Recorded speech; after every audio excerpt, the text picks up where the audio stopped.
Today's topic is the use of it.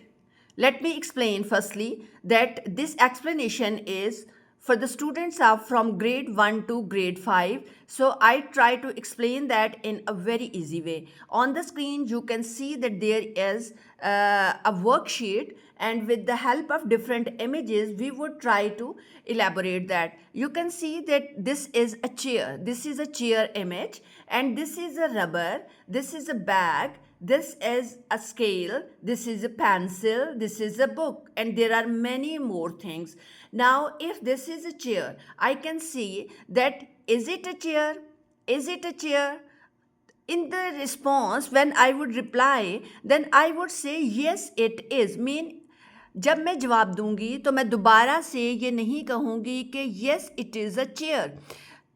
Noun को बार बार repeat करना that is a little unpleasant. हम नाम को बार बार रिपीट नहीं करते, बस बल्कि उस नाम की जगह पर हम कोई प्रोनाउन जो है वो लगा देते हैं. जैसे चेयर का प्रोनाउन क्या है? इट है.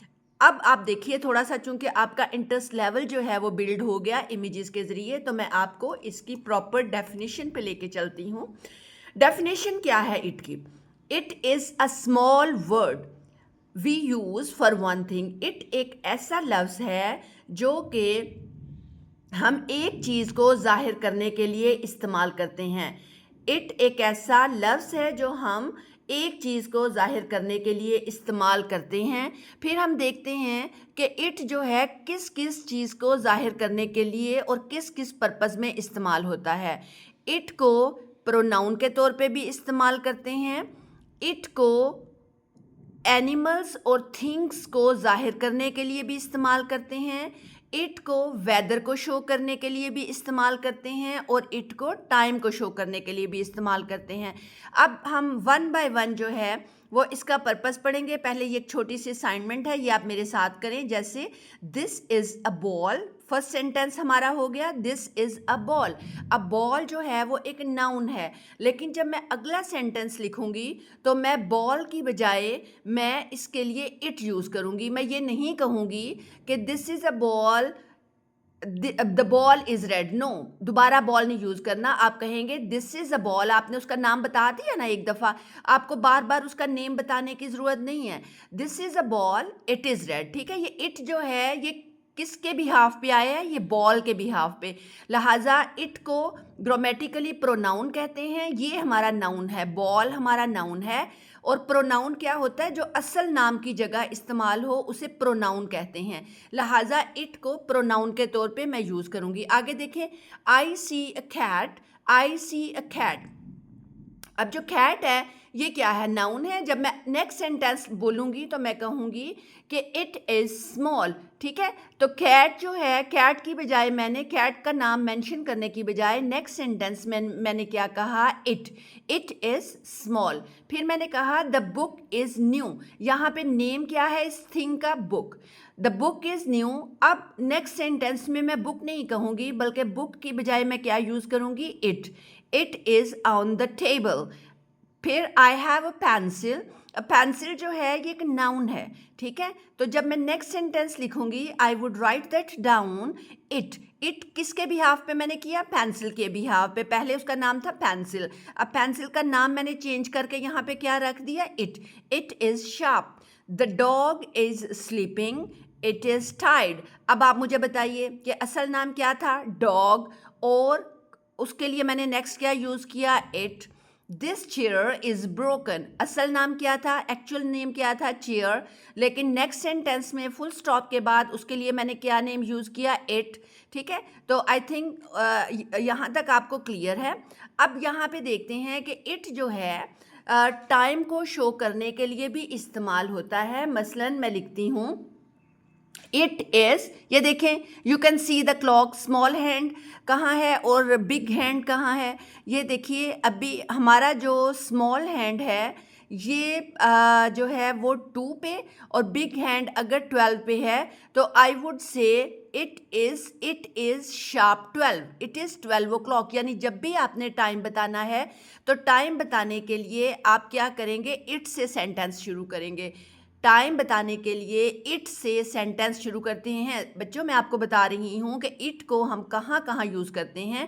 पहले मैंने आपको बताया कि इट को एज अ प्रोनाउन इस्तेमाल करते हैं। सेकंड लेवल पे मैं आपको बता रही हूँ कि इट को टाइम शो करने के लिए इस्तेमाल करते हैं। जैसे it is 1 o'clock, it is 2:45, it is 3:53, it is 9:20। ठीक है, अब हमने टू इसके यूजेस देख लिए। Let's move to the third one. अब यहाँ पे डिफरेंट थिंग्स हैं। जैसे इस वर्कशीट को सॉल्व करते हैं। Is it a chair? अब इसका नेम था चेयर, तो अगेन मैं इसके लिए क्या यूज करूंगी? Yes it is. Is it a bag? Yes it is. Is it a rubber? Yes it is. Is it a ruler? Yes it is. Is it a pencil? Yes it is. Is it a book? Yes, it is. Is it a pen? Yes, it is. Is it a stapler? Yes, it is. Is it a pencil case? मेरे साथ revise करें यहाँ भी. Is it a pencil case? Yes, it is. Is it a desk? Yes, it is. ठीक है, जब मैं कर रही हूँ तो आपने you must try to revise with me. फिर नेक्स्ट में हम देखते हैं कि इट और क्यों यूज़ होता है। इट वेदर को शो करने के लिए भी यूज़ होता है ना। मज़े की बात, whenever you want to show कि वेदर कैसा है, तो आप इसी तरह से इसको यूज़ करेंगे वेदर को।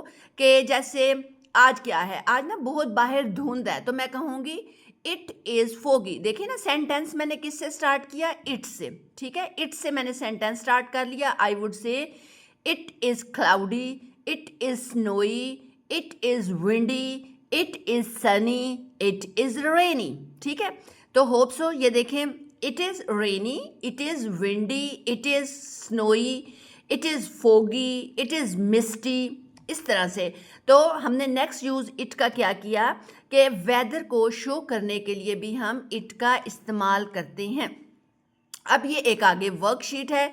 जैसे दिस इज अ बॉल, तो आपको पता है मैंने पहले आपको क्या बताया कि बॉल की जगह इसका नेम क्या करेंगे? It is red. अब यहाँ पे I have a cat, cat की जगह जब हम नेक्स्ट सेंटेंस चूज करेंगे, बोले आप प्लीज मेरे साथ, speak up, come on, you would have a rehearsal then. I have a cat, it is small, come on student, speak up. The book is new. अब बुक के साथ हम क्या बुक का नेम देंगे? Come on, speak up. The book is new, it is on the table. It जो है वो बुक का ही नेम है, ठीक है, उसको रिप्लेस कर रहा है। That is a chair, chair का नेक्स्ट नेम क्या होगा? It is broken. I see a bird, अब यहाँ बर्ड का मैं क्या नेम दूँ आगे? It can fly. ठीक है, तो ये इस तरह से आगे भी आपके लिए वर्कशीट्स प्लान की गई हैं। आपके करिकुलम में जो आपको ग्रामर बुक जो है रिकमेंड की गई है, उससे आप इट की प्रैक्टिस करें। Let me summarise that once again कि जब मैंने असाइनमेंट शुरू की थी, आई सेड टू यू कि इट एक प्रोनाउन के तौर पे यूज़ होता है।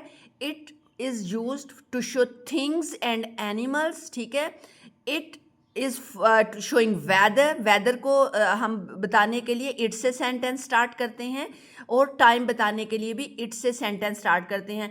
बस स्टूडेंट्स, आपने एक बात जहन में रखनी है कि अगर ह्यूमन बीइंग्स का जिक्र हो, जैसे गर्ल या बॉय, उनके लिए इट नहीं यूज़ करते। आपको पता है ना, बॉय के लिए ही यूज़ करते हैं और गर्ल के लिए शी यूज़ करते हैं। सो डोंट यूज़ प्लीज़ जो है इट को ह्यूमन बीइंग्स के लिए नहीं इस्तेमाल करना। That's all over here. Hope so you have enjoyed the assignment.